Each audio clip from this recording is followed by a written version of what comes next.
Hi everybody, it's Kris here from the Gallowgateshots YouTube channel. Just to let you know, as always, this podcast is now part of the 90-Minute Football Network and proudly sponsored by www.pt-4-u.co.uk.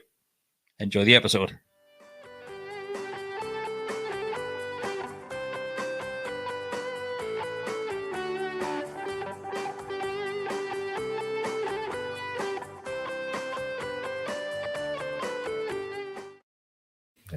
Hi everybody, welcome back to the Always Smiling Faces podcast on the Gallowgateshots YouTube channel.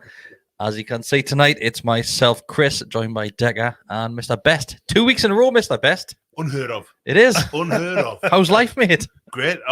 Did the podcast last Monday, and on Tuesday morning, we were back in Freeman.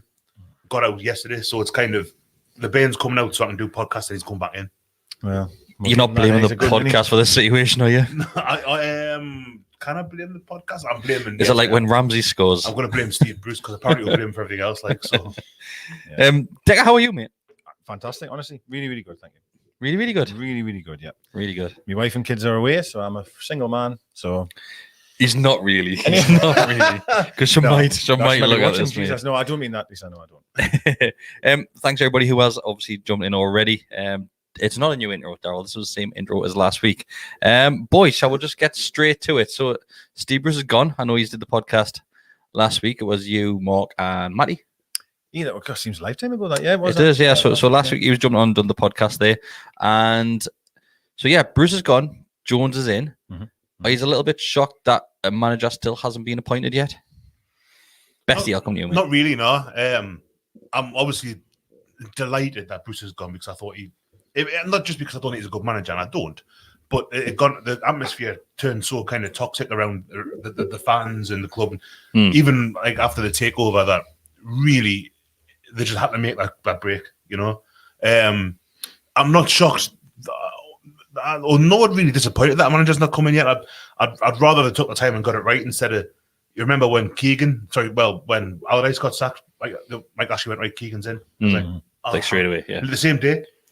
And it was like, well, that was obviously what happened. But even at the time, I remember thinking, like, no thoughts gone into that. That's just a total kind of, they love Kevin Keegan, we'll give him the job. And my fear was that they would do something similar. They would get a popular name in as opposed to someone, the right person. Who's a popular name? Popular name would be someone like, realistic popular names. You're looking at, I don't know, actually, who would be a popular name? Who's available? Keegan? Shearer, Ferdinand. Interim Shearer appointment. Yeah. I was going to say Mourinho, but he's at Roma, and I can't imagine he would be leaving there. He got sent off last night. Did he? Yeah. I don't know if you've seen. Oh, you obviously clearly haven't. But if you see the BT commentary, it's disgusting. Like for about 5 minutes to just slag off Mourinho. I mean, slag him off for about 5 minutes. Yeah. He's a family man. Yeah. Wow. The commentary, I thought they were Napoli fans or something. It was awful. Oh. But he got sent off. Is that no? It's not Derby. It's Matthew Roma. Yeah.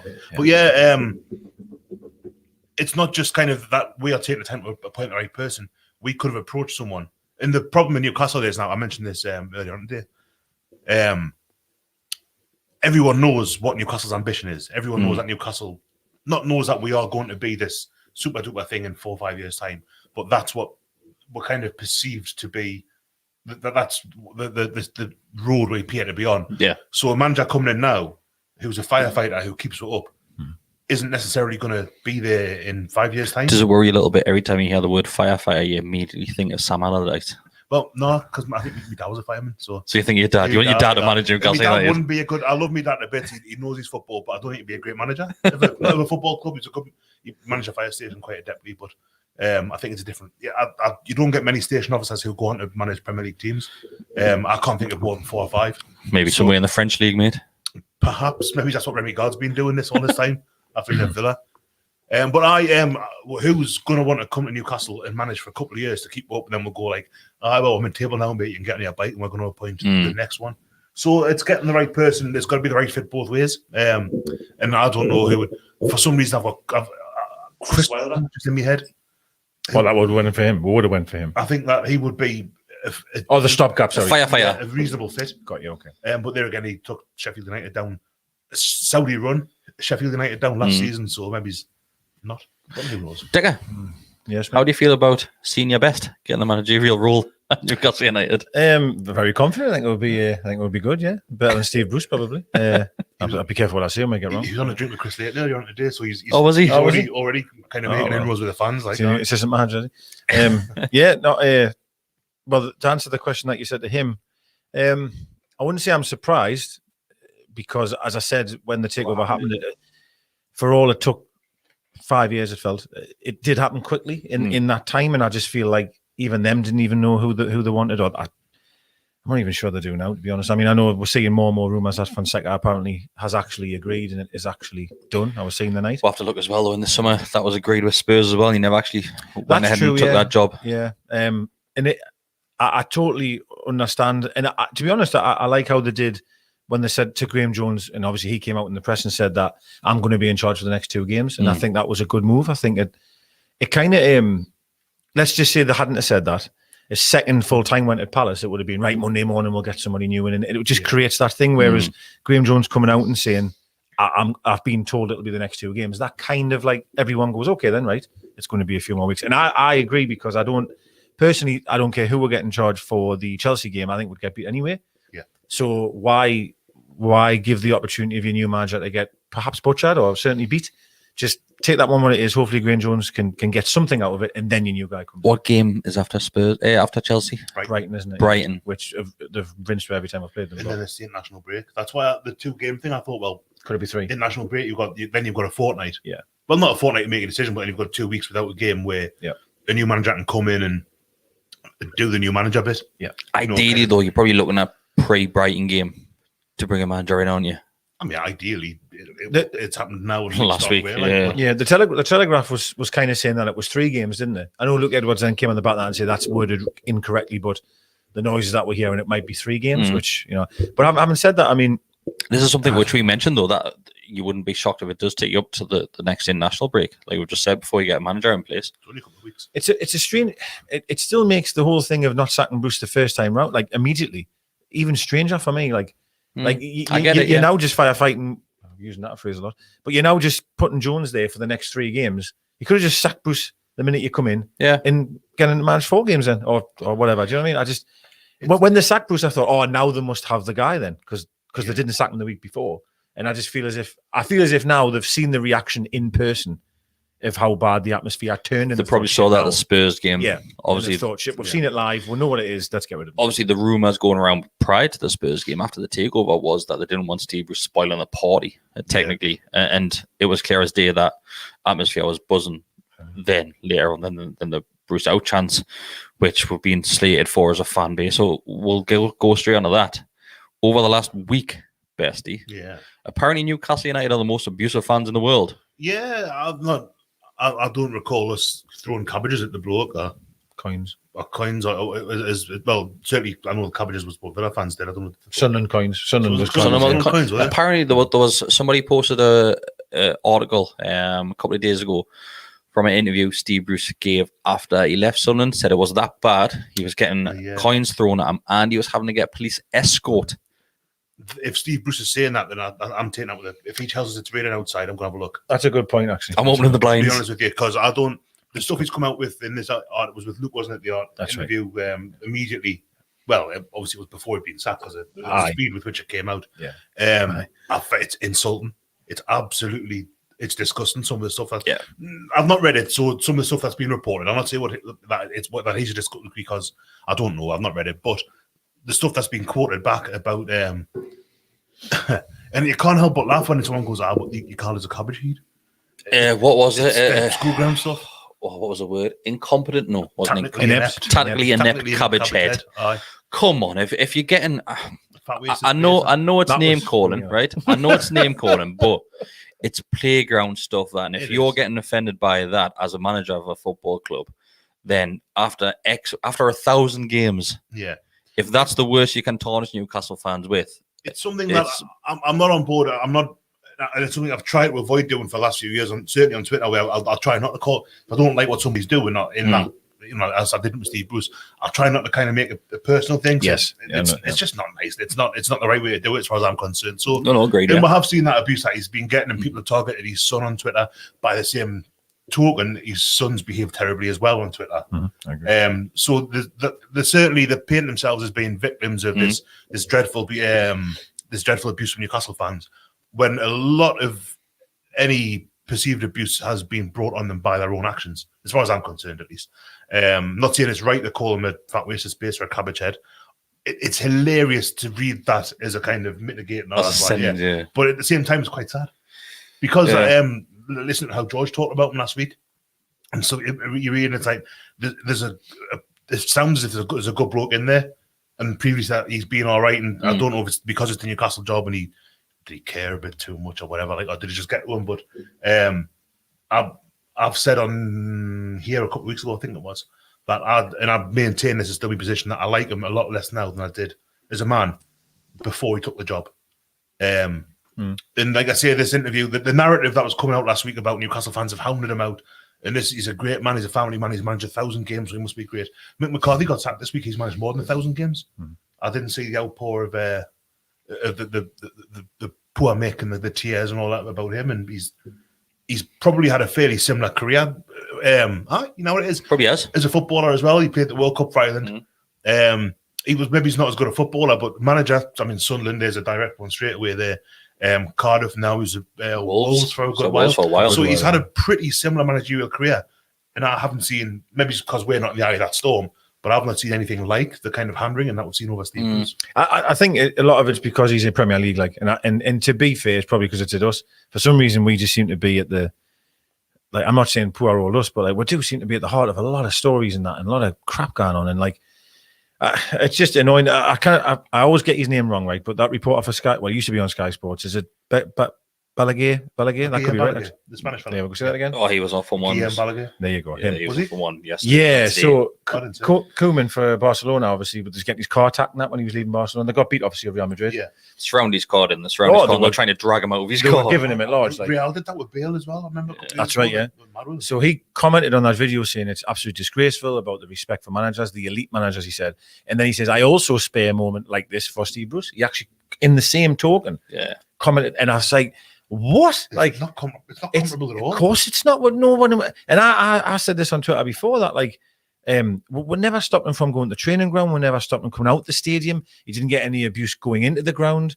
Nothing. He was very lucky that St James's Park was empty. Yeah, I'm not saying it would have been abuse, but it would have been similar to what Pardew and Steve McLaren experienced, which is fans rightly criticise the manager. Pardew got it. Honestly, 10 times worse than him. But Pardew, remember the Cardiff game? It was the day we had the 70-minute walkout, whatever it was. When he wouldn't come out the dugout, he wouldn't come in the technical area because he was getting that much abuse. And they had the Sports Direct logos, didn't address. It was basically Pardew out. There was a website. There was a website. Sackpardew.com. There was an actual website. There was full campaigns. Yeah, there was nothing like that for Bruce. But going back to Besty's original point, which is the right one, is that it's the way that he's told this narrative, this story to everybody, and everyone's listened to him. Everyone's believed that. It up. Yeah, and it's totally false. Like, it really is. And I honestly, if it was bad, I would sit here and go, well, it was quite bad. Like, I would honestly say that, but it wasn't. It hasn't been. A few Brucey out chants for 4 or 5 minutes a game. That's all it's been. There's parts of it, and I can only assume a lot of it's what his son's been telling him. Well, that's true. Because parts of it, I thought, well, like I say, the name calling thing, that has happened. You know, you kind of deny that. That's not very clever. But at the same time, that's sadly par for the course. How many times you see Rafa getting called a fat Spanish waiter? Well, you know, that's we chanted it before he was our manager. It happened and it's not right necessarily, but every manager is in that position where they're going to be criticised. Sam Allardyce, I mean, what the big was Kris, one of the lads on Twitter, Giles, they're waiting for your chips. What was the Sam Allardyce one? He's got a big fat head. Fat Sam. He's got a big fat head. Waiting for your chips. That's a great photo of him. It was perfect. Brilliant. There's one of Steve Bruce in a chip shop as well. In his villa. His villa kit. Yeah. I do think Alex Bruce hasn't held in any of that, like, because obviously another thing as well was the death threats one. Remember, not so long ago, they were saying he was getting death threats, and like that. Obviously, we never seen that. If you know what I mean, whereas a lot of it just seemed abuse, like your father's shit, get out the club type of thing. And a lot of people were saying, well, how much of it actually has been a death threat? Like a death threat is I'm going to come and kill you type. Do you know what I mean? Yeah. Whereas I've seen that on Twitter, but internal, almost like. Do you know what I mean? Yeah. So you wouldn't be shocked if you did see that sort of tweet by some knobhead in the fan base. Oh, Of course not. And it probably has happened. Yeah. But I Stuff think that you'd see, I think the Bruce family and friends and close acquaintances of those are using those couple of examples to tarnish the full fan base. It seems that way to me. Just to obviously say he wasn't treated fairly by the fans. He was abused constantly by the fans. When really, when you look at it from our point of view, and if the media took a second to ask us the question, it's never been that. If anything, never it's has been very, like that. very easy, right? To be honest, it with really you. has. It It really has. And I'll kind of reiterate, I don't think people should be having to go at Alex Bruce because your dad's a wanker, your dad's this or that, because it's just you don't want to hear that. You know what I mean? No, I know for a fact that someone said about my dad, I would be all guns blazing back. Right. I would, and that's just I can't really blame him for that in some degree. But like at the same time, I mean, it's just this whole narrative of that we've been treating them the same as I'm saying this Koeman today getting attacked in his car and that, and it's like we're getting put in the same headline from that reporter. It's just unfair. It's just not on. It's outrageous. It really is. Like I think now though, even if these pundits and these presenters do come and speak to Newcastle fans, from now on in, we are always going to be that fan base that abused Steve Bruce. We are never ever going to overcome that now because that narrative is already in the media, and we'll not be able to shift it. Well, that's something that we're going to have to get used to. Stuff like that. We've seen how Newcastle fans have been not attacked. That's not the right word to use, maybe, but the kind of I was going to say abuse, and that's why it's a bit too far. But the things that have been said about Newcastle fans with regard to the takeover, we are now, and Newcastle fans haven't always reacted in the right way to that either, about the stuff with how the Saudis have behaved in the past and that treatment of certain journalists and stuff. I think that there's becoming a bit of a siege mentality where not Newcastle fans all, but a lot. And I'll find myself doing it. You kind of go right, you kind of criticise them because it's like Millwall almost. Everyone hates what we don't care. No one likes what we don't care. Yeah. Where that's how Newcastle are going to be from now on. We're like the PSG of England. Yeah. Where I never want PSG to win a Champions League. I know you're a bit different to me, Dan, but like because I think it's not right. It's been a bit it's a bit tacky. Yeah. But then I don't know why I think that about PSG, but not Man City or even Chelsea. To an extent, I've enjoyed watching Chelsea this season, and that's been the same thing. It's financial dope, and it's just what happens in football. It's what has happened now to be successable, really. Yeah, it is. And time's passed as well. Really, when was the Chelsea takeover? When you think about it, 2003, 4. I think I've found myself doing that though. By the way, in terms of like I've never done that, and quite embarrassing. Really, I think I retweeted one of when the Everton fans were putting up banners of Rafa, like saying "Get out," And then I was actually tagging likes of TalkSport and Ollie Holt in it, and I'm like, well, I would never do that normally. But sometimes you just get so riled, and I'm scrolling through my timeline, and I'm just seeing more and more times where I'm seeing, to be honest, probably media or journalists that I were kind of respected and thought better of, or having a pop or a jab at were constantly. And I'm like, actually, no, like that's not on. But we need, and I don't think it'll happen, mind you, but it needs to take someone like Savashira or someone that's in that sort of spotlight to try and defend with before I think anything will. Yeah. Because no fan is going to be able to win that argument ever. No. Even when you got like when Neville Carragher came up a couple of months ago, spoke to Alex Holly. I don't think it was that long ago, mate. It was before. No, it wasn't the last home game before the Spurs game. I can't remember what game it was. Leeds. Was it yeah, would have been Leeds game. Yeah. So so that's only a month ago, maybe. And you could hear them talking. After the game, I think it was when they were on the pitch with Kelly Cates and you could see that how they'd been or what they'd heard the fans say was kind of like, oh, they've taken that on board and they kind of know a bit more. And then you get the overlap when Paul Scholes is when he's not chewing his daughter's foot, is like giving a text. Oh, I think Steve Bruce is going to pay out. I don't think manager should know me, but Bruce is a good lad. And it's like because of all of the shit that he's put up with. That was his words. Absolute nonsense. It's bullshit. It really is. This weekend. And we've all had a laugh on Twitter. Daniel Farker is trended Farker out. Mick McCarthy's gone. Ole Gunnar Solskjaer has had a load of abuse yesterday. And none of what I've seen, again, maybe because I'm not in the middle of their support, where I'm a kind of... Yeah. When it's about you can vote it more. Goldfish bowl. Yeah. But it doesn't feel as though the media have had anything like the emphasis on the support as treating the manager badly as we have had with Bruce at Newcastle. It's just so bizarre. And I'm not one of these people who thinks, it's because it's Newcastle. But it's hard not to think that sometimes. But you look right back at day one when Bruce got the job. His friends were always out there. and defending him when he couldn't have been defended. It's one of those things, and we realised early on that no matter what we did as a fan base, the pundits and the media were always going to be on Bruce's side, despite the results. And Paul Scholes confirmed that a couple of weeks ago when he said, of course, I'm not going to say that he should lose his job. Yeah. Why not? Because he's your friend. And that's it. Yeah, that's the only reason. And Gary Neville's doing exactly the same with Ole Gunnar Solskjaer right now. That's what I was about to say. He is. He's literally, I've seen him on Twitter saying, I'm not going to criticise. Yeah, he did it last night for long periods as well. Carragher was calling him out for it, and he still defended it. Well, you see, like 20 odd years ago, if you had asked us if a club legend would, obviously fans would say you should get the sack, I would never have thought it would happen. Yeah. You've got to look at it two different things. You've got a footballer. Yes, Ollie was a great footballer. Steve Bruce was a great footballer, but they're both pretty bad managers. They've not done well enough at all.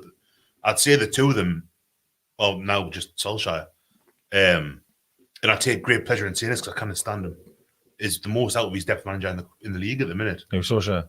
Yeah. Oh, he has no right in being in that position at all. I mean, we're not a Man United podcast, but like, let's be quite realistic. I mean, mould and then relegating Cardiff gets you the Man United job. It's insane. It's like when Keegan got the job, and you can't. It's like, oh well, the fans like we'll get him on board, and he's not good enough. I mean, Keegan in the end was, but that first time at least. But Solskjaer just isn't, and he isn't. Like Bruce was the same way. It wasn't a good appointment. I don't know if they've gone, oh, he's a Geordie, so they'll love him.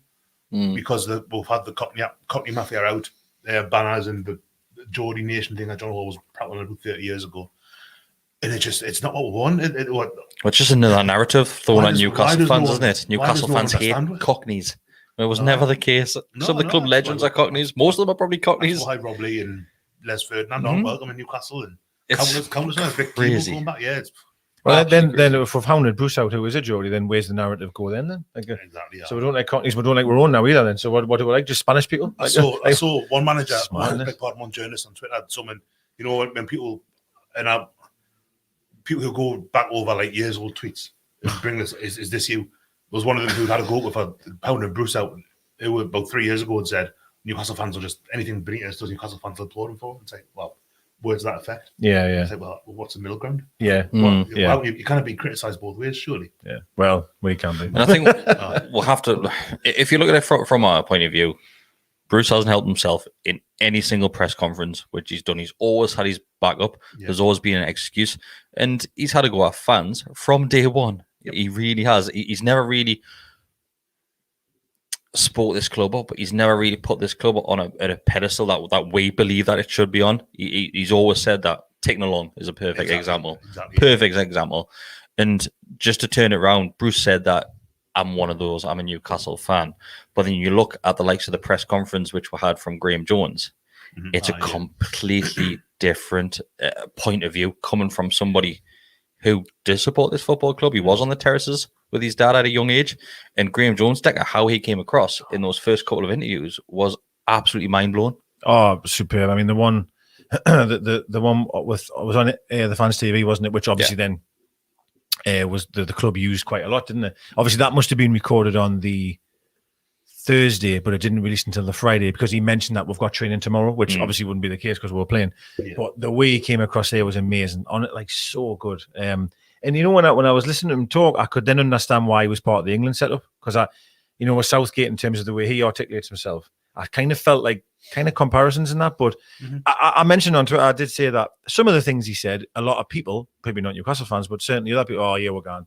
He's leaning on the Keegan stuff. He's leaning on, I was there when Supermat was there. And I can get that. I understand how people might think that. However, it seemed really sincere and honest what he was trying to get across. And the way he ended it in regards to the three things he was looking for, which was fight, passion, blah, blah.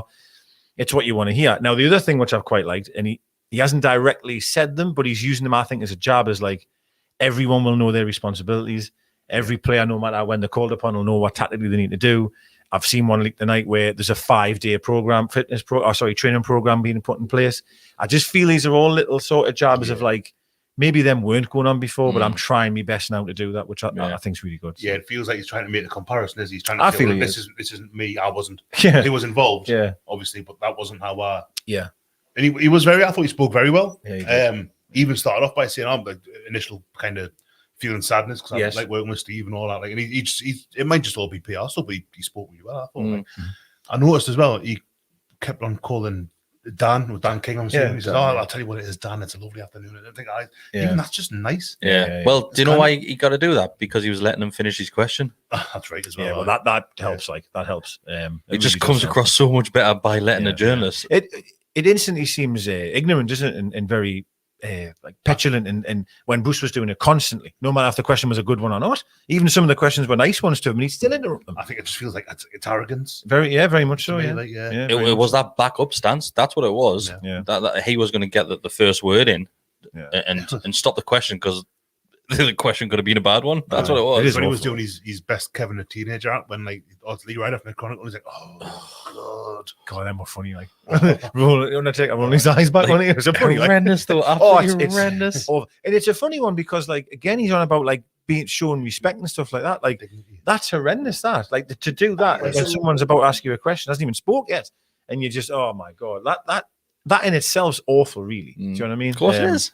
It's ignorance once again. And then he says, "I've got thick skin and I've handled myself really well." And then the next sentence, "I hope you've all got a slap." And you're like, "What on earth, man?" Do you know what I mean? It's just it's honestly it's crazy, isn't it? I know it's crazy.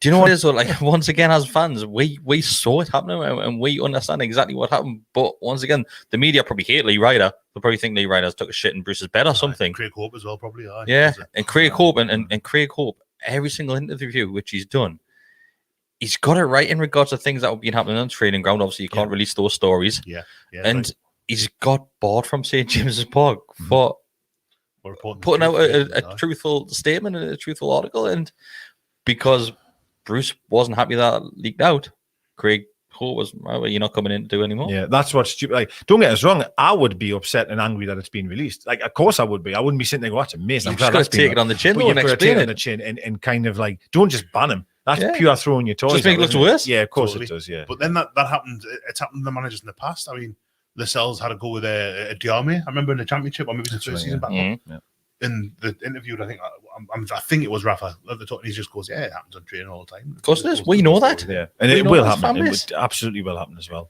But then when you think that Bruce has stopped journalists going in, then you think maybe something else has happened. Why is he stopping him from going in? There's obviously some sort of history going on there.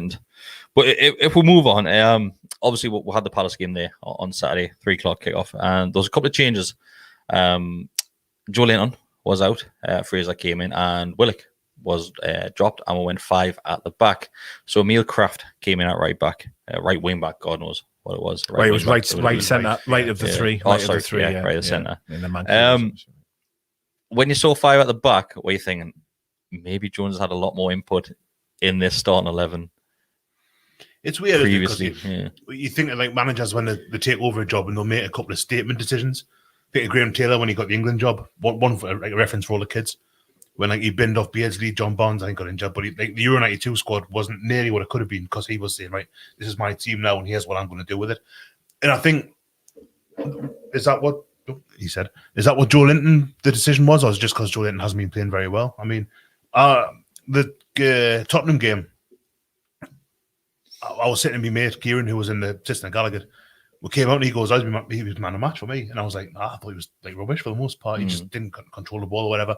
But it's, I don't know if that's Jones saying, right, we're going to give Fraser a chance to like Ryan. And this is my team now. And it's me making a difference. Going 5 at the back, we're going to play Emil Kraft that no one really wants to play. Yeah. And it's weird because when you see, I took that as being, well, maybe he's seen something in training, or maybe he feels he can get something out of Kraft and Fraser that Bruce couldn't get out with him. But yeah, just to sorry to interrupt there, but the point Graeme Jones did say in an interview, he said, during training, I've been really impressed with Kraft and Fraser. Both of them look like they want to be here, they want to work hard, they want to try and impress, and that's why I've chosen them. Yeah. So that was because don't get us wrong. When I wasn't bothered about Joe Linton not getting on, and I thought maybe Fraser does need more games, right? Like we need to see him more, and I still believe there's a player in there. I was certainly impressed with him, prior to joining us. And I thought going 5 at the back was quite a wise decision because I thought, we can't keep a clean sheet for shit. And they said the way around there, shit sheet. But going back to 5 at the back, I think he's kind of go, right, listen, we need to shut up shop as best we can and stop leaking goals. So he's tried to go back to 5 at the back. The personnel was strange because I didn't expect to see Clark in there, if I'm honest with you, but maybe that's to try and match Benteke, which didn't really work. And My only honestly worry is every game I watch we'll get outrun in midfield, and then we only had two in the middle, and that's always my concern. Yeah, We're so limited in midfield, and then you're taking a man out of there. For me, you're just going to get outrun even more. And it was a tough watch, right? It was a tough watch, and I wasn't expecting anything different because he's only had two training sessions without Bruce being there. It's the same personnel in such. Steve Agnew's still there on the sideline. It's still the same show, really. What I want to touch on though, Bessie, is there's a lot of people are saying that's a much better defensive performance that we've seen. They had some chances, well, Benteke scored, had one disallowed, hit the crossbar, hit the post, missed a sitter.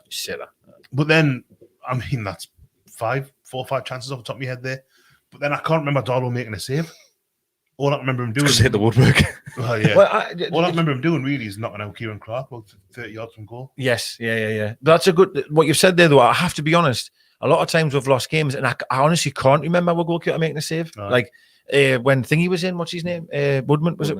He was in. Mm-hmm. We're getting beat every week, but I can't actually remember him making a save. Yeah. But we're just conceding goals, left, right, and centre. And I agree. He didn't make any saves in that game, from what I remember. Maybe one, but then there's a couple of weak shots straight out and stuff like that. There was nothing like. There was nothing like that. No. Darlow was a really good stopper. Did he not? The one that hit the crossbar, did Darlow not get his fingertips on it first? I don't think so. No, did he not? I don't think he did. I was thinking that as well, but then I think that was a different shot that I saw this week. I think that's maybe it's the hair or something like that. But yeah, ball retention is still a huge issue. I mean, terrible. Everyone was slagging off saying, and he had a terrible game. He had an absolutely terrible game. But a lot of times in the first half, yet again, it's just this kick, just kicking it forward, hoping that he can get onto it. Do you know what I mean? And it's just like, we need to be better than that. We need to keep hold of the ball better. Now, having said that, Palace, their intensity off the ball, it was really impressive. We sometimes were trying to pass it around, but they were just almost straight away. And you can see, maybe having a new manager in for, of course, longer, just how far they're ahead of us already. Does that make sense? We got outplayed by Palace there, whether we like it or not. And you think, I know we've got the owners and we've got a new manager coming in, but you can see, Christ, we're nowhere near Palace, really. I mean, in being really honest, and there's so much work to be done in the coming months and perhaps years. But it was the same in the Tottenham game that looked so far off the pace. Yeah, in the second half in particular, just the fitness. And I agree with you, Deka. I like seeing an extra man in the midfield just because you control the game more with that. I mean, it's all well and good having the extra man at the back, but if you can keep the ball in midfield, you might not need that as much. If you had Kante and someone else in, you can play with two, but we're very limited, aren't we, in that area? I mean, Longstaff I thought was absolutely awful, honestly awful. I wasn't impressed with. I like Hayden, but I thought it wasn't his best game. Nah, he was poor. To be honest, there wasn't really anyone. Well, obviously, we'll come on to the first goal or carry on. One obvious swing of the boot. Yes, I mean, God. I mean, obviously, we went 1-0 down. It had been coming. It deserved, wasn't it? Yeah, it was absolutely deserved. And Benteke he's terrible, isn't he? Let's be quite honest. He's a physical presence, don't get us wrong, but his goal scoring record's shocking. It's weird because he's scored more headers, and I hadn't realised this last 3 seasons he's top of the list for headers. Is he? Yeah? Aye, apparently. And I'm like, I could only remember he was good at Villa. Mm-hmm. Struggled at Liverpool, and then at Palace, all I can think of it's like Adiak and Bailly, where he's got one for 5 years. Yeah. But apparently, I mean, he's had a decent run of late. He scored 3 or 4. Yeah. But I was surprised. Has he scored that many headers? Apparently, he has. Well, obviously, he could have scored 3 or 4 headers against us, man. He actually had a chance in the very, very first minute where it did bounce off him, but that I thought Christ went for a long afternoon. They went for it in that first couple of minutes. I thought, we're going to get hammered here. Could have back across goal, and it was a hit of deflection of somebody. That's right. Yeah, and that could have quite easily went in from the first minute. But anyway, we went 1-0 down. Again, though, we didn't offer anything, But coming our goal is incredible. I mean, to give Wilson. Again, starved of really anything. I think he only had one chance, where he hit the side netting from very close range. The keeper was there anyway. Yeah, it's on the line, wasn't it? That was probably the only, from what I remember, the only chance we had, or if you can call that a chance, but that's all we really did. Yeah, the corner, I think Lascelles swung and it got cleared sort of off the line. And that was... The game itself, though, do you know what it is? It did look end-to-end at points, but when I say end-to-end, I mean without having a shot. From our point of view, up the field, but nothing was happening once we're getting there. Yeah, as I say, again, we're this very much kick, just kick and rush. were panicking almost and just lumped it forward and were hoping Saint could keep a hold of it, which he couldn't do at all, by the way. Loads of times the ball was bouncing off him. There's a few times when we built it up, we played it into his feet and he lost control. Very, very unlike him. Very unlike him. Maybe he was with missing Steve. Very heartfelt, wasn't it? Gentle Steve. It was very heartfelt, yeah, it was. Even the one that he did one, didn't he? Actually, like, I thought it was a tweet he put on, but then he did an interview, didn't he, at the training ground? Yeah. And that was very heartfelt as well, wasn't it? He almost looked like he was going to cry at times, I thought. But that's fine if he's, you know. To him, the guy, for saying it's the manager that's brought him to the Premier League. That's the way I look at it. Yeah, he's the only manager he's played for at Newcastle as well. Yeah, so he's probably the only manager he hasn't fell out with as well. And he let him go to France for 2 months, however long it was. Yeah, that's true. But yeah, boys, the game itself, I think we'll sum that up. Nothing much happened from a Newcastle point of view. It was all Palace at times, and we were very, very lucky to be in that game at times. Well, I'm saying at times throughout. Really? Yeah, didn't we get hammered down there a while ago? Was it maybe, I don't know who it was, maybe McLaren or we got absolutely butchered. 5-1. Yeah, I think. Honest to God, it was the same. It was almost identical. Just they didn't score 4 or 5 goals. Like they could have quite easily. Benteke missed with his left foot. He was 1-on-1 with the keeper. He'd have just cut through it, and somehow he put it so far wide. It was unbelievable.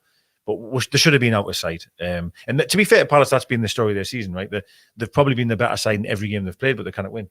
They were great against Arsenal. They were brilliant. They were absolutely brilliant. Vieira's got them playing some great football. He really has. And Really has, yeah. The passing was very much like the triangle style football, where it's just pass and move. And we say that times where one of our defenders will pick the ball up and they're looking left and right and they haven't got a clue where to go with that ball. Then it normally just gets lumped up to Saint or Callum Wilson. And I think that's the problem with us, is that we just haven't got very good footballers. Totally. And it sounds like a daft thing to say, but like that decent, like Lascelles, I'll say, who has struggled actually a little bit of late maybe, but like they can get in the way well, they can organise at the back and can stay up with the ball at their feet. There aren't many of our defence or midfield really that I'm that confident with on the ball. I'm stunned Shea didn't come in on Saturday. He seemed like he'd be a perfect fit for that. If you're going to play that kind of for game, that role, which we didn't, but if you're going to play like when that Tifo video that here's how Fonseca plays. Yeah. I think Fabian Schär's like ideal for that. Florian Lejeune, not absolutely that's them. So, I do totally understand Shea has a lot of question marks for his defending, but when you went 5 at the back and you need someone to play right of the 3, I thought, oh yeah, we'll go then. It's got to be Shea. He's got to be ahead of Kraft, hasn't he? I think so. That's a peculiar move that way. What's your thoughts on Kraft? I think he works damn hard. He's just not good enough. I can't question his work rate. I don't want to have a Leicester gets accused of having a right go at him and he's a family man and this, that, and the other. I just don't think he's good enough. I really want him to be.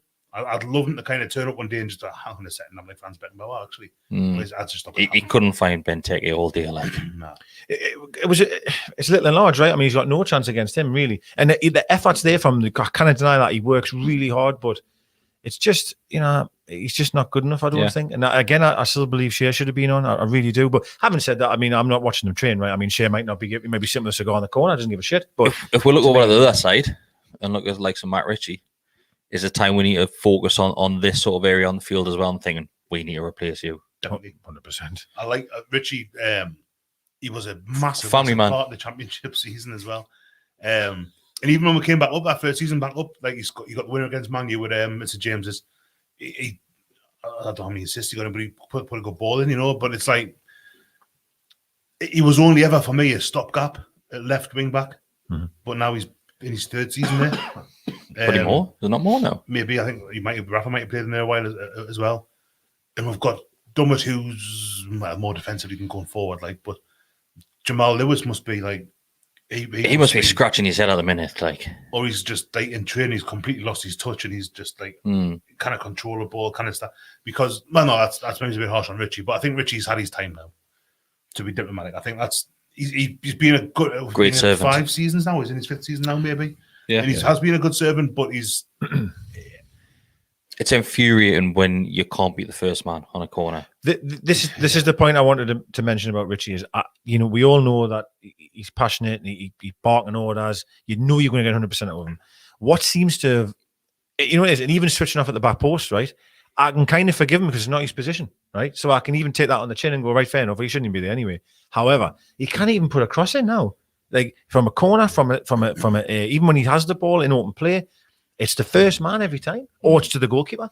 That's when I'm like, right, now what are you bringing? Like, before I would forgive you because you knew, oh well, he's got a decent set piece or whatever, and we're not even saying that at the minute. So that's my. The worrying thing is as well when you hit the first man every single time, and you see it time and time again. When that first man, if he can control that ball, they're up the field. Yeah, or the seconds. I remember the seconds. Yeah. Whereas if I had been the man at the back post, then there's a lot more work to do for him to get that ball out of a congested area. Yeah. But front man, the amount of times we've seen it so far, or in fact so far just this season, never mind last season, is that it's a counter-attack straight away. Every time you get a corner, it seems to lead to a counter-attack to them, and Lascelles blows out of his arse trying to run back. Especially if Richie's on the same side as Maximan, because he's not tracking back. Yeah. No. Yeah, I like Richie, and I think he has been a really good player for when I got some lovely memories watching Matt Ritchie at Newcastle. But and again, thing is, well, I'm saying that, is there a position that we don't need to improve on? Well, I totally agree. We've got a really good centre forward, but he gets knackered. Yep, I agree. I said the night they take over when we're in here, and everyone did not agree with us, by the way, but I said we need to get rid of 21 players. Not in January, but we need to physically get rid of 21 of them. Honestly, because they are not good enough, man. And everyone's going, but that's unfair, and it's this and it's that. Well, if you just put the team sheet up on your phone, Deka, and just look at that start 11, and we'll see how many. In fact, we'll look at the squad. It'll probably take the subs on there as well. It does, yeah. So just look at that full team there. How many players is there? So you obviously got 11 outfield there. How many subs? Yeah. 5. No, 1, 2, be more 7. now. 7. Yeah. So you got your 7 subs on there, right? How many players did we have in the championship? With Darlow, Manquillo, Lascelles, Clark, Richie, Hayden, Longstaff, and not them two. Shea. So that's 7 just in your starting 11? Yeah. Manquillo wasn't. Manquillo came in season after. Oh, sorry, you didn't he? Apologise. Yes, you did. Still Sorry. more than half your team. 4 years down the line. The bench is Gale, which obviously was there. Jacob Murphy. Did he come? He come and went up. He was after came up, yeah. But you're still talking 7 or 8 within so the whole squad. Just like your starting 11, you're looking at 6 in your starting 11 there, which is worrying. And they're not players that have been young lads in the championship and improved, like Jack Grealish, as an example. Yeah. An extreme example, but an example of someone who was in the championship when we were, and is now, has it progressed to the extent that he's world class now. And in fairness, Shelby would be in there if he wasn't sent off, right? He'd be there somewhere. He would be, whether we like it or not. So and honestly, one of my first ever podcasts on here, ever, in the pub when Neil Light on out with a fly, we said then that our centre midfield needs to change. We've got the same centre midfield from the championship days, and it's an area where even when we've tried, I mean, we've brought in likes of Hendrick, for example, but it's just awful. It's just absolutely awful. I do want to make a mention, for Almiron when he come on.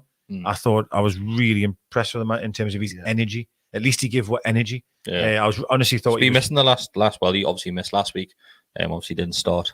Against Spurs because he had played Friday night, and I was surprised he wasn't in at the start. Then, if I'm honest, but and I know the problem you've got with him. Sometimes when you watch him too much, you get labelled with a headless chicken. He's no end product, blah blah blah. But when he does come on and you see the energy he does give you, it's actually he puts a shift in, right? And he was charging the keeper down. He's pressing their centre halves into mistakes, and he's a bit low on quality. His end product isn't great. And he's not concentrated, but he's. Remember CC if CC had a snapshot, you think he's scoring this. Yeah. But if you had to think about it, you think, we're in trouble here.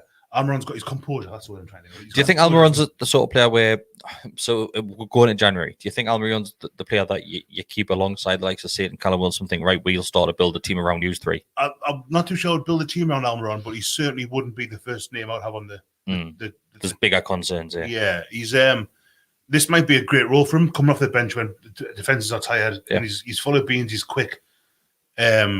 He's energetic, he's hard work, and he could make a difference late in games. But I like him. I do like Miggy, but again, and I don't know if my perception has changed because we've all of a sudden got all this money behind and all that. But you do think, well, eventually he's going to be replaced, but he's certainly not top of the list for me.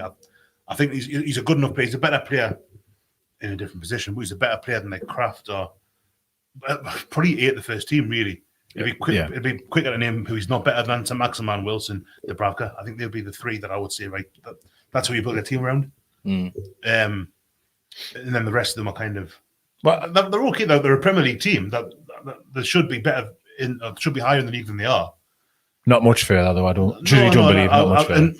There's a criticism I made of Bruce was that the players aren't as bad as it's a decent collective of players made a bad team by the coach. Well, there's a comment there by Sacrament 6. I'll put it on the screen there that says, we'll have to remember that Miggy spent almost all of his time under Bruce out of position. Yeah.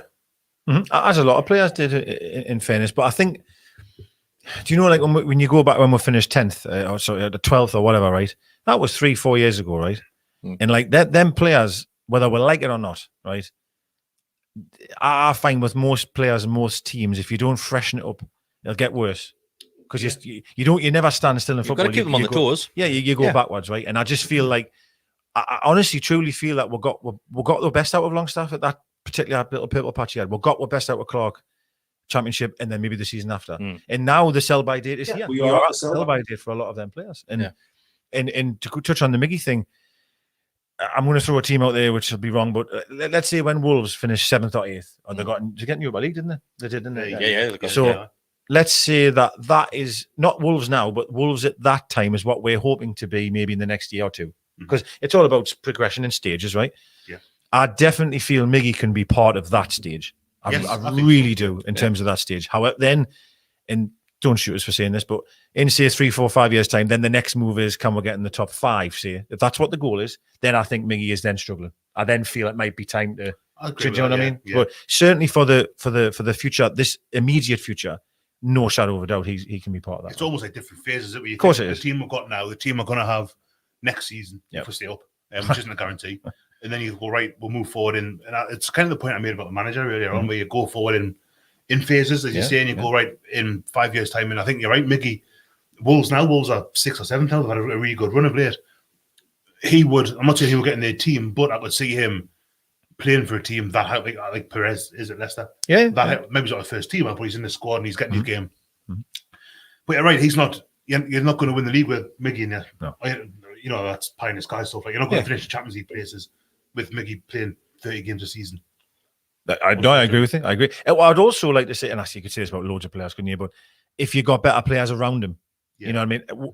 Surely that would make Miggy a better player. You know, I'm not saying you could put him in Liverpool and be the best player. I'm not saying that. But if you upgraded on Longstaff or you upgraded on Joe Linton, for example, in them areas, I truly believe Almiron would become and look a better player. It's a confidence game at the end of the day, isn't it? So if you're winning games, then individual players are going to be full of confidence and play better. And something which we've never really done under Almiron. We've never won games while he's been in the team very often. You know, well, I haven't won at least 10 or whatever it's been. I mean, including the cup game, it's been a shocker to be quite honest. And like, I think the one thing I'll also say about Almiron, for all he has his frailties and his quality's not great, he never ever goes hiding even when it's shit. He'll always want the ball. He'll always try and carry the ball. There's a shout there from Dan Whitten who's listening and watching that says Miggy with Perez and Rondon was quality. So the back end of that season, half a season after they signed him, wasn't it? January. He was the kind of third piece. Yeah. Third part of that triumvirate.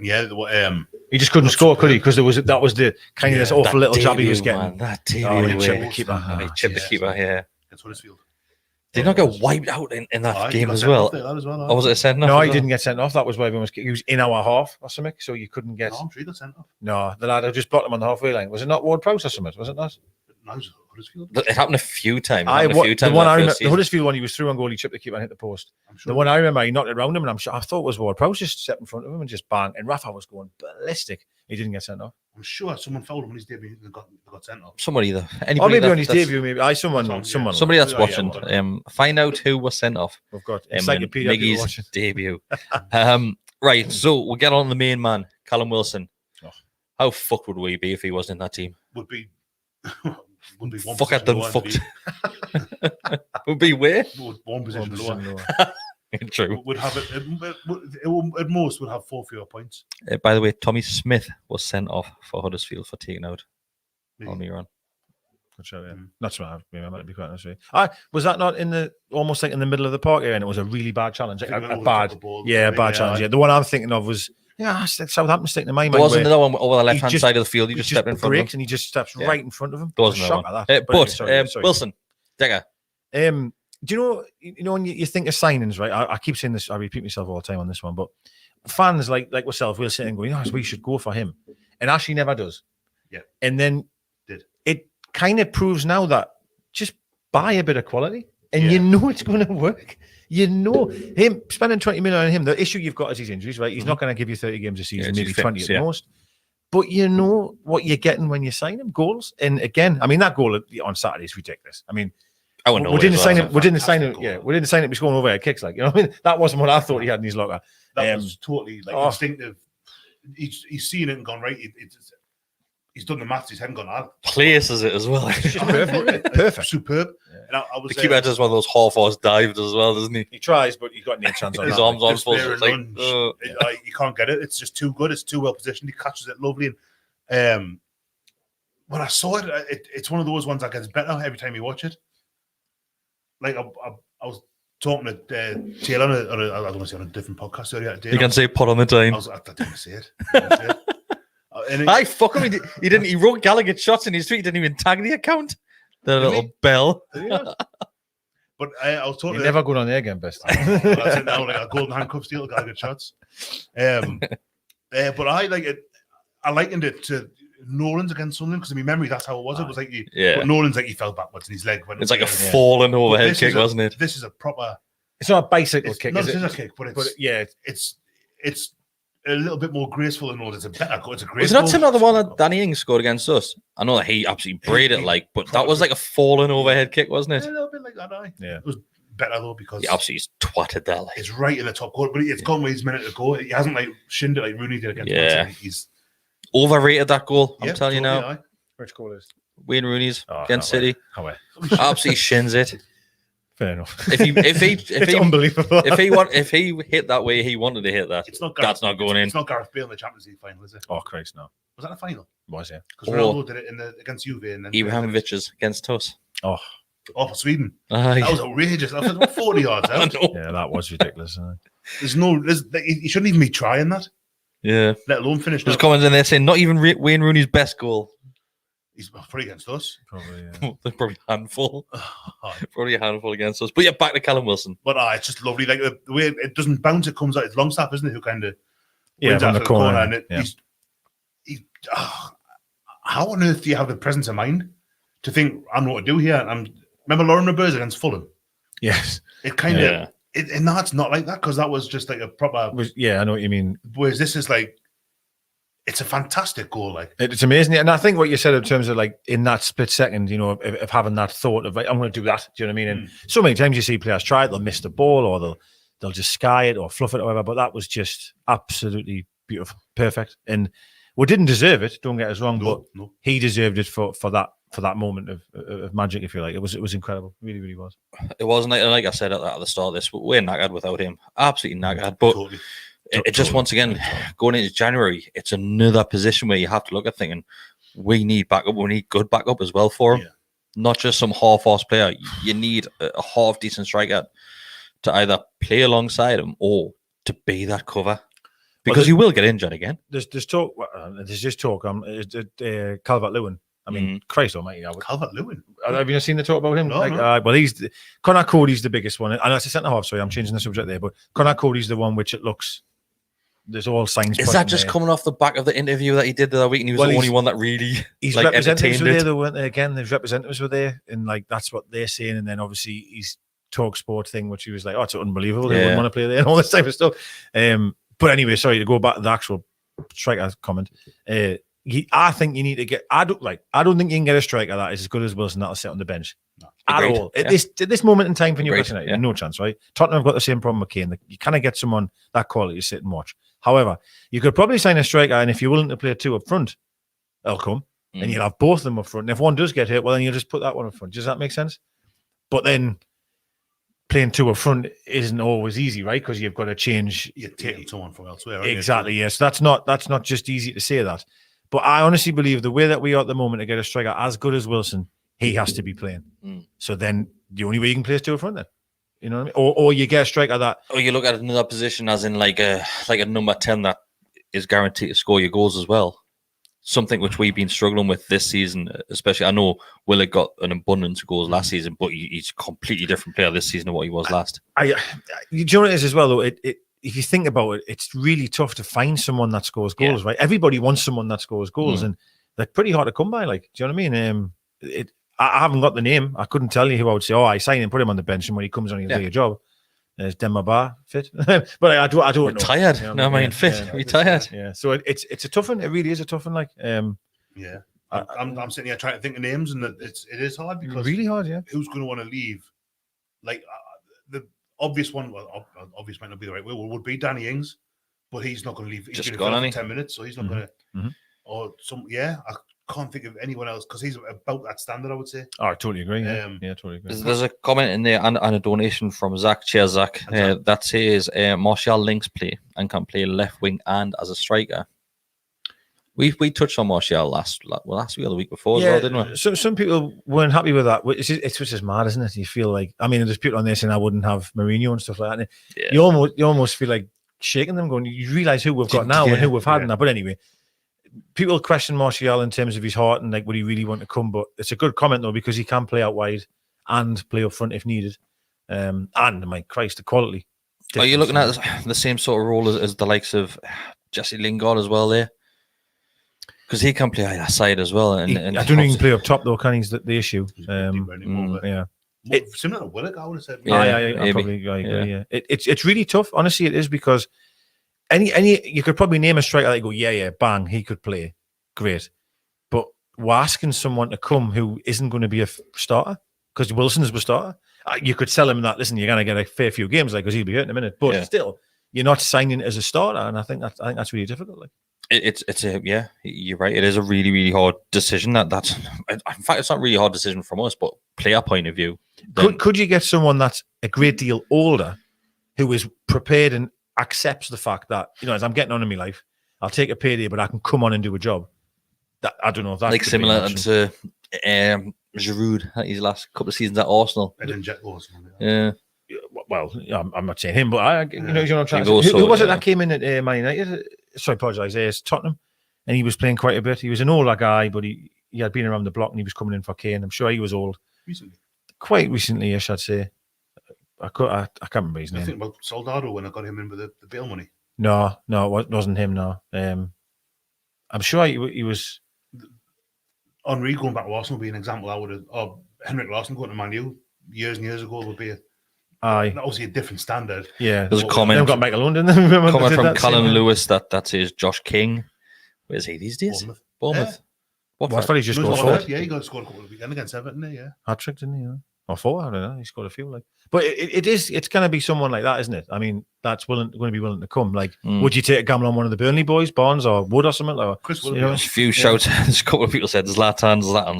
You're not going to see him. Lorente, he's been mentioned a couple of times. Lorente, it was him, wasn't it? That was the one I meant. I'm not saying the Spurs one, but I mean that stamp of player who has something about him, has done it, but is willing to accept what I'm getting on now. What Rupas does. Where is he these days? Jasmine Hotel. But it's somewhere, and we mentioned this not so long ago. We have to look at probably everywhere apart from goalkeepers. I would say in looking at improving the squad massively, not even just a little bit, massively. Obviously, you've got Callum. You've got Callum Wilson up top there, which obviously he doesn't need replaced, but he does need that backup we've just spoke about. But everywhere else on the field, you could probably argue, Saint probably gets away with it. But you look everywhere else and think, we need a replacement. Totally. I think we need upgrades, even in goal. And Dubravka's 31, 32 now. So, I mean, keepers tend to go. He's got a couple more left in him, tend to go a bit longer, don't the goalkeepers? But, and I think he's probably the one player in the team, including Wilson, that if Newcastle become a Champions League club in 5 years' time, could still be. I mean, Wilson's in his 30s now as well, isn't he? So he's not going to be around forever. But Dubravka's probably the one player in the squad, maybe Saint-Maximin as well, who you think, if they do become, we're talking about these phases earlier on, in 5, 6, 7 years' time, if they're still young enough, that I'll probably have a quality. Yeah. But even then, behind him, I still have reservations about Caldado. I agree. And Woodman as well. I've not seen anything of Woodman at all. If playing for Newcastle, that makes us think he's a long-term solution to a long-term first-choice goalkeeper. So if we look at this squad now, though, obviously we're going to have a manager appointed in the next couple of weeks. As far as we know, might be in the next 2 hours, might be in the next 2 days, 2 weeks. Could be any time from now, really. Obviously, that first game is passed on that Graeme Jones. We've got a point out of it. Great. It's a point that all three would have taken before the absolutely. Yeah, of course it would have gone in that game. Absolutely. Might want it all three, mate. Yeah, I totally agree. But if Fonseca, because I know he's the manager who is favourite, and all the headlines now are saying that he has accepted terms, and now we're just waiting for the club to finalise it. Apparently, it's got to go down this whole route now, and it's got to be approved by every single person in the That's got to country. be sped up, mine. Totally agree. Yeah, I think it's probably teething problems. I would say. Yeah. I think once a director of football and things like that come in, it might change. Well, you would hope that it would change. Yeah. You really would. Let's say if it is Fonseca, and obviously we've all watched that video from his Roma days and how he set that team up. Can he set this current team up to play like that? We'll get beat 10 in every game. I wanted to actually, because I haven't spoken to you at all about that. What is your thoughts on Fonseca? Because I've never spoken to you about. I don't really know a great deal about him other than that Tifo video and little bits I've read. If people haven't watched it, interesting. I'll put the link in the comments. In the description when we finish there. But that Tifo video was unbelievable. Yeah. It's excellent. The attention to detail, and the kind of it's what we've been missing for the last 2 years and 3 months, whatever it is. Just sorry to is that the one where there's one guy narrating and it's like it's all cartoony and yes. All cartoon, yeah. So have you seen the other one where it's like it's not all or nothing, but it's like a Is that where he's got his flip chart thing? yeah, it's actually like him, like it's actually like following him around the Oh no, I've office. seen And that. that's really good. And he puts on the big screen of how he believes they can beat the Man City press when they're playing in the Champions League, and he's explaining what he would do, and it's brilliant. It's brilliant. But me worry obviously is you ain't doing that with Kieran Clark Well, themselves. that's the thing, isn't it? That's all well and good if you're managing Roma and you've got like Jekyll's there or whoever else. I can't think of any Roma players on top of my head now. If you're managing Newcastle, you see, you're managing players who let's say it might be a bit more technically limited. Well, he says a line in that video where he says, "I hate seeing my team defend. I hate it," and I'm like, "What the hell?" That means that you've got the ball. That's why. Well, I'm all for that, by the way. The language of the kind of hurt if you've got the ball. If you've got the ball, you don't have to defend. I do agree. However, at the same time, I'm like, Jesus, you could get ripped open. Massive here, culture shift. Isn't it? That's not the kind of thing you'd come in on a Wednesday and have a team playing by the Saturday. If Jamal Lascelles has got the ball, you're not keeping that ball for long. I'll tell you that. Well, he'll soon have his first training session. He'll be like, right, Shay, where are you? I need someone comfortable on the ball. Like, but yeah, I think I definitely think. Do you know what it is? I need to be careful what I say. I do not. If Fonseca gets announced tonight or tomorrow, I am over the moon. I'm absolutely all for him. I'll put a poster on my bedroom wall, whatever you need us to do. But I would be lying if I said I wasn't 100% happy with it. Like I wouldn't say it doesn't make us get out of bed with a spring in my step. Like Who would? I didn't know. That's the problem. I agree. I don't know. I don't know. I think we're in a position now where it's awful, man. It's horrible because a couple of weeks ago we were like, Eddie Howe, we'll bring him in straight away now. And like now we're looking at him and pulling nose and tearing nose up a little bit. And we're like, yeah, because for me, I wanted Eddie. Christ, I was doctoring photos with a badge on and sending them in the group, wasn't it? I was right for every single Monday morning. I was like, Eddie Howe's coming. You know what I mean? It's a joke, but that was because I felt that was the ceiling under Mike Ashley. That was the best we could do right at that time. And then now you've been taken over. Like all of a sudden, Eddie Howe is not the best. You don't feel it's the best. If it said right, Eddie Howe's in for the end of the season, and then somehow we're going to have I'd say I great. Aye, no problem. Even now, I think that we're with a massive bonus payout if we stay up. But yeah, give it a gigs at the end of the season. Give him a shot because I think he's a far better manager than Steve Bruce was. If Bruce is still managing, what's your thoughts on Lampard? His name's been tarnished around a little bit. You know what it is? I read a thing over the weekend where he was he's Ruben's mate, and that's why I wanted him in. And that red flags all over the shop for me. I thought I don't want that. Bring him in. I don't want if Lampard's good enough, give him a job. I'm not convinced yet that he is. Did a good job at Derby. I'd take him. Did a very good job at Derby. Chelsea wasn't doing badly. I was going to say he brought a lot of young players too, but they had the transfer ban, didn't they, at the time? Yeah. So he had to bring he did really well in that. Through and but then we're not going down that route again where he was a good player. Is he going to be a good manager? And some good players are good managers. Like, not a great many that you. There's not many.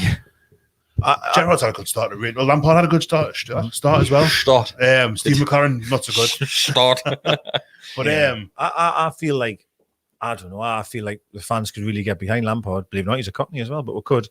And I'm not saying no forever though. I'm not saying for like again. I don't see it at all. Nah, I'm the same with you. With like says you're not entertained by that one. If Lampard comes in, I'm like. I don't know enough about how we would manage our team. And it's what you said earlier. Like, I don't think there is a manager that could come in and that made me go, right, this is it. This is the man. You would hope for someone with a bit more experience than Lampard. And that's the big thing. If Lampard had managed another couple of seasons, maybe hadn't gone straight from Derby to Chelsea, maybe went to, like, I don't know, Villa when they came up and did what Dean Smith's done with Villa, I'd probably think, like, fair enough. But it's tough. Like, I feel it is tough because there's a comment there by Joe Patterson, member of the channel, that says with Lampard, it's too much of a risk in our position. But I think anyone's a risk right now. Well, I think Fonseca is a risk in our current situation because we are absolutely shit. And I hate this term, but I'm going to say it. I hate this term, but he doesn't know the league. He doesn't like Steve Bruce knew the league. No, I know, and that's why I have to be careful saying that because I know it gets thrown around as a dinosaur. You see people on the media say that, oh, he doesn't know the league. They should give it to Mick McCarthy at the end of the season. I see that kind of shit getting. So I don't mean it, but I kind of do mean it really. But like, he doesn't know the league. He's got great ideas. Don't get us wrong, but we've got a very limited team. But then I think if we look at that point of view, then the only person that you can look at is that like that firefighter role, which brings us back to where we started. If you're not looking at the future and you're just looking at the here and now and getting us out of this position, let's say if we still had the previous ownership in place and we hadn't just had that takeover and Bruce did get sacked at the same point, who comes in at that point? You're looking at somebody like Allardyce and Mark Hughes. Yeah, you're looking at somebody like that, and it's going to be in our position. Yes, it's going to be to the end of the season. They'll get a huge payout for keeping us up in the Premier League, but I think, as owners now and the new owners, they're probably looking beyond that. They've got to. They've got to. I think they have to take a risk. They have to be bold and take a risk. So So a risk is Lampard, right? That's what you know what I mean. You're thinking risk is Lampard. I want some. I think all of them are a risk. I want some experience in like football and experience, like managerial. Doesn't matter. It has to be in the Premier League, and I want some managerial experience. The bloke was a total one-off, but Keegan didn't have any. It's good. Keegan came in when we were. It's a long time ago. It's a long time ago, but it's not to say that it couldn't. I'm not saying it couldn't happen again. Like I'm not romanticizing to that extent, but he came in when Newcastle were 21st in division. Yeah. We were done. We were buried. Well, truly cooked. Did enough to keep up, and then the thing is with Keegan, people signed for him because he was Kevin Keegan. It wasn't like, oh, Keegan sold this Newcastle, it's going to be great. They told Rob Lee that Newcastle was further south than. Dare we say the name already? We've gone over an hour now. Rafa Benitez. He needs a couple of more fives against him. Doing his best. They get back on the free agency list, didn't he? But I don't know that I love having Rafa at Newcastle. I totally did. I love it. I really want him to stay. But it's that whole thing about going back. Expectations are different now. Well, they will be different come January, then come the summertime. I love Rafa, and what George was saying last week's a good point, that he would be he could build the club up, the training facilities. He could be not like the foreman or site manager, but he could like lead that almost, like, and say, here's what we need. Yeah. Here's how we bring good young local talent through. Here's the scouting network. Here's this, that, and it would be ideal. But there's part of us that thinks it's happened now, and it's time to. I worry that. Of course, I would take him. Jesus Christ! But I do worry if he came back. I would hate to see it go sour. Yeah, where like we're hounding him out, type of thing. Yeah. I'd hate to see that because he took you down again. Abused that family, man. Yeah, I would hate that. Like, I'm the same as you. If Rafa was to come back at some point, fantastic. Yeah, but I'm not getting the flags out to try and bring him back because it might tarnish that relationship. Yeah, and that appreciation what we have previously. It's a weird one, isn't it? Because of course we've wanted Bruce out, and I'm over the moon. It's a funny feeling though, because we're sitting here and we're really scratching our head of like, do we really want this guy, or who do you want? It's a funny one. I don't feel there's that many options out there, to be honest. At the end of the day, though, we need somebody, and we need somebody pretty quick. It seems like Fonseca. It won't happen because he's having a really good Moyes. Not happening now, though, is it? No. He's doing a great job. He's doing a superb job at West Ham. Unbelievable job. It's mad how the only jobs he's really struggled in were Man U and Sunderland. What happened to that Everton? Well, when he first started, he would finish 5th one year, then 17th the next, and then they kind of settled 5th, 6th. But yeah, Moyes, the difference he made immediately to West Ham, unbelievable. And it's in his wasn't it season now? And what He had already been at West Ham, hadn't he, though? And he went back. No. Oh, he went. Yeah, he was there. Then caretaker for a little while. Yeah, then they got rid of him. And then he come back, yeah. and I thought, he's went back again. And then did he take over from unbelievable. Sam Allardyce, I thought. Oh yeah, maybe. I was going to say Pellegrini, but Can't remember. Oh, it could be that. Yeah, but it is unbelievable. Like, because when he went there, I thought that's not going to work. One of the managers that we haven't mentioned is the one who Mark mentioned on Takeover night. Oh yeah. Favre. Is it Favre? Is that how you say it? Favre. So he's somebody with an abundance of experience, but once again, it's really, really hard to decide, and we're just fans here. Yeah. Imagine what it's like for the owners right now. Yeah, because they'll of course want to get this one right. You know what I mean? Of course they will. If they get it wrong with them, you know. Well, it's a good point. Mine, Great point. Yeah. Probably just for a year, and then we'll just buy that league. Literally buy it. It would be. You know. I can see this being on like one of those football and bad takes things, but it seems as if it could be loads of fun next year if it get relegated. Right, we're going to bring in this one, that one, and it's champion. Just buy the best players from every single team in that league. It's kind of what we did last time. Yeah. We'll probably play And the time Sunderland as before. well and just obviously rinse them 10. There's a few mentions there of Arsene Wenger, because obviously he does have links with Saudi at the minute. Thing with Wenger, does he want to get back into management? He's got a cushy job over there now. He's not going to want to go into management. He wasn't having a great time at Arsenal towards the end and that. And I don't think he'll go back into football. No. If he came out tomorrow and said, not as a mmanager, no. If he came out and says, I would. Yeah. Thanks very much. I think the likes of Wenger, I think he's destined to be the likes of Director football would be kind of like. Yeah. I've got them. But he must be a canny age, now, Wenger. Oh, 70, yeah. But Graeme Jones wearing that big long coat as well. I Wenger likes as well. Straight out. Training kit First training like session. Got the Wenger coat out. I love it. I think Wenger's totally changed football in this country. Wenger's those sort of managers that at the time when he was in the Premier League, I probably didn't appreciate him because he's a bit of a sod one. A bit of a miserable git at times. But when you listen to him talk about football, it's similar to listening to Rafa talk about football. He just loves the game. The difference he made to Arsenal. I mean, Arsenal, after George Graham left, and before he had Bruce Rioch there for a bit, and they really looking up and down the table. They weren't doing very well. I mean, they were never going to go down, and he came in and just totally Well, he changed the league. He changed football. He changed football. For me, Arsene Wenger, totally an incredible job he did there. I don't think that'll ever happen again. There's one about this appointment coming. It's them days of someone being there 10 years and that. It's gone. It's gone. Whoever we're getting now might do fantastically well for 3, 4, maybe even 5 years. But he'll be gone. We'll not have anyone that's going to see with right through till I'm dead. You know what I mean? Like that type of shit. You know what I mean? It's just gone, isn't it? It's just gone. That era's gone. Anything else that you always want to add before we wrap this one up? I just want to think of a manager. I want to think of it. I want to get that nobody else has. I really want to get it right. And everyone goes like, "Oh, yeah, that'd be a good Besty said that. Who do you think it'll be? Who do I think it'll be? Yeah. Oh God, I don't know. I'm not convinced it'll be Fonseca. To be honest with you, what about Roberto Martinez? Has been mentioned. Are you a fan of Martinez at all? Not especially, no. No, I wouldn't say I am. I actually think he's a nice bloke. Like to be quite honest, it comes across really well. Yeah, he does. Worked with Graeme Jones before as well, obviously. So Belgium on it. In Belgium have been.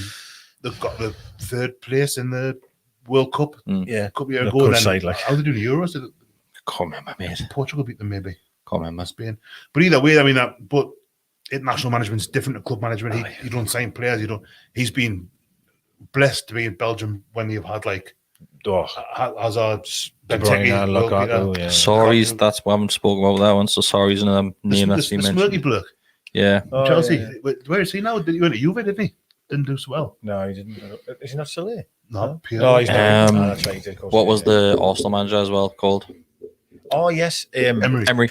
Yeah, I actually honestly think he is a good manager. I think he just got. I think he is. He's incredibly unlucky. But again, he's managing Villarreal in the Europa League now. Is he going to want to jump ship and come? But there again, he's one that could last. If he was the one to keep him up, he could be the one to finish. 5th, 6th, 7th. It's that project, isn't it? Where you go, you'll be at Villarreal and you'll be where you are forever. So Adam's put a comment there saying that apparently Favre has gone favourite tonight for the rule. Favourite. But that's going to change constantly, isn't it? Lampard was favourite at one point. Yeah, it does change all the time. I don't necessarily think that that's always a cast iron sign that he's important. That just means people put money on him. Yeah. But no, it's just I don't know. Like I've mentioned Dean Smith at Villa. Really, I could say someone will get it. I mean, would he leave Villa? He's a Villa fan, isn't he? So family man as well. Aye. Solskjaer, he's going to be jobless soon. Also family man. All right, I hate him as well. hate him for that Rob For Lee. that Rob Lee. Probably thing. Yeah. Like Amy's from Cheshire. We had a day out one day. I found myself in Manchester City Centre. Wasn't long after he brought his book out. Oh, okay. I hated every copy of it I could find behind other books. I just don't like it. I love that sort of pettiness, mate. Oh, to be fair. I- Love it. And this wasn't like 1998. This was about 11, 12 years after it happened. Have you seen the show You on Netflix? No. Oh, okay. He's a bookshop guy, and I just imagine you go in with your cap on, but you're not actually stalking women. You're just hiding a socialized book behind books. That's what I'm thinking. Bit of both. Yeah, bit of both. Right, everybody. Thank you very much for tuning in tonight. There is a fair few there tonight, over 300. So thank you very much. If you do want to like the video, then do so, because that helps us out massively. As well as if you do become a member, we have, how many did I say? No, we had 7,000 subscribers. Oh, yeah. So we'll just hit that target a day. 6,999. Besty tried his hardest to drop it down by one now and again. I love that when someone says that on Twitter. Oh, I'm getting up to 13,000 followers. Unfollow them a little bit. Members, I think there was over 100 now. I think it's 120 odd. So thank you very much, everybody that is. Send your donations our way. And that's us done for tonight. Yeah, maybe the next one we might have a manager in charge. Yeah, hopefully this week you will see more extra time. That'll probably be Thursday or Friday night. Hopefully we'll have a match preview as well with the Chelsea fan, and then we'll just take it from there as always. And if you haven't seen it, I'm going to say check out the Premier League USA's video of Shade. Yes, it's absolute joy. Yeah, It really the is, Shearer like, one. aye. Yeah, I think our WhatsApp group were all absolutely buzzing for Shade. How many messages he woke up to this morning, like just from us? Shade's had a canny week, like hasn't he? unbelievable. Yeah, A canny week. First, he found John. First of all, yeah. so Yep. John from which is a fantastic listen. So if the United State is becoming, I prefer the United State to this. We're just miserable most of the time. Even we've been taken over, we're still I wish, miserable. honestly, I wish I could like bottle up like Shade's enthusiasm for Newcastle United. Yeah. Just put a marathon out this week as well. Aye, I think I've done a marathon this morning, lads. I'm tired. Just yesterday, so he done a marathon, went on the piss, got absolutely smashed last night, Aye. then woke up to like a million notifications this morning.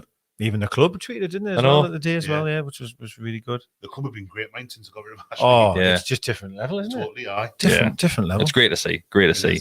Thank you very much, everybody. We'll see you next time. I need a wee.